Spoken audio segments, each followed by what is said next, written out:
The day I locked my own front door, I wasn't trying to start a fight. I was trying to save my peace. My name is Emily.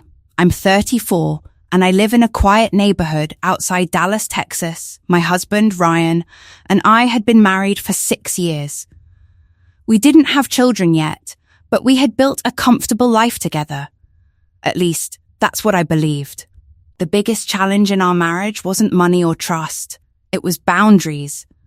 Ryan's mother, Linda, acted as if our home belonged to her. She had a key that Ryan gave her before we got married. At first, I thought it was sweet. She would stop by with homemade soup or flowers. She said she wanted to help. Then the visits became daily. I'd come home from work to find my kitchen reorganized. My closets looked different. She folded my laundry without asking. Sometimes she'd invite relatives over while Ryan and I were still at work. Every time I mentioned it, Ryan smiled and said, "She's just trying to help." But it didn't feel like help. It felt like I wasn't allowed to have my own home. One Saturday morning, I walked downstairs wearing pajamas and found Linda sitting in my living room drinking coffee. She hadn't knocked. She hadn't called. She simply walked in. "Oh, good," she said cheerfully. "You're awake. I thought I'd clean out your pantry today." I forced a smile, but inside I felt invisible. After she left, I looked at Ryan and quietly asked, "Can we please ask your mum to call before coming over?" He sighed. "Emily, why are you making this such a big deal?" "I'm not making it a big deal. I just want privacy. She's family." "So am I." He looked annoyed instead of understanding. That hurt more than I expected. Over the next few weeks, nothing changed. Linda continued entering whenever she wanted. One afternoon, I was working from home during an important video meeting when I heard the front door open.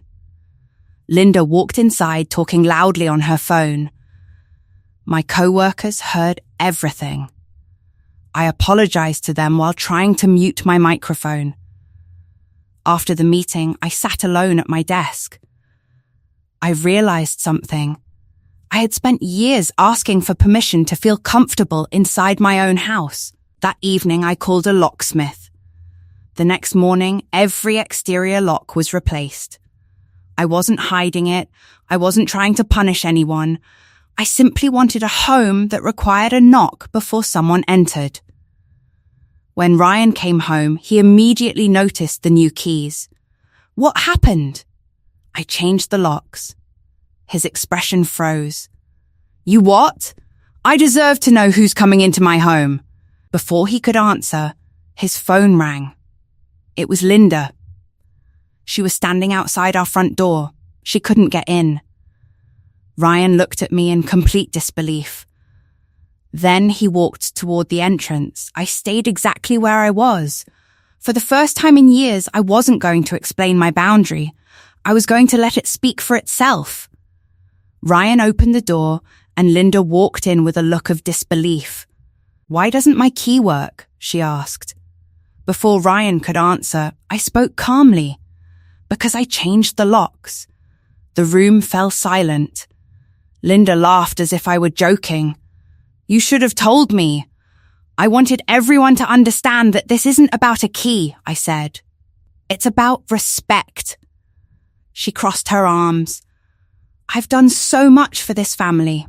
"I appreciate that," I replied. "But helping someone doesn't mean you stop respecting their privacy." Ryan looked uncomfortable. For years, he had avoided this conversation. Now he couldn't. Linda turned to him. "Are you really going to let her do this?" He looked at me.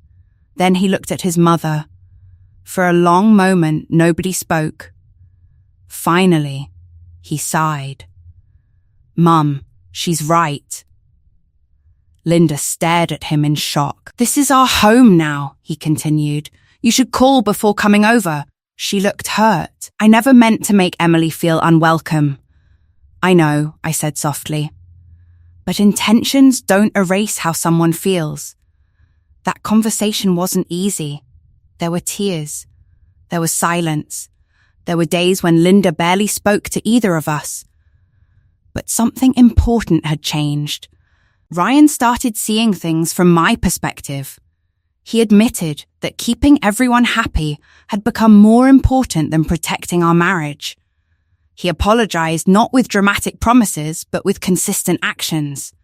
He asked for my opinion before making family decisions. He stopped handing out spare keys. When Linda wanted to visit, she called first. Sometimes I said yes. Sometimes I said no, and both answers were respected. Months later, Linda invited me to lunch. She surprised me by saying, "I thought love meant always being involved. I didn't realize I was pushing you away." I smiled. I never wanted distance. I just wanted space. She nodded. I understand that now. Our relationship wasn't perfect after that. But it became healthier, not because anyone won, because everyone learned. I also learned something about myself. Boundaries aren't walls built to keep people out. They're doors that teach people how to enter your life with respect. The strongest thing I ever did wasn't arguing. It wasn't proving a point. It was quietly changing the lock and finally believing I deserved to feel at home in my own life. If this story touched you, please comment and subscribe. I have one question for you. Have you ever had to set a boundary with someone you loved? Let me know your answer below.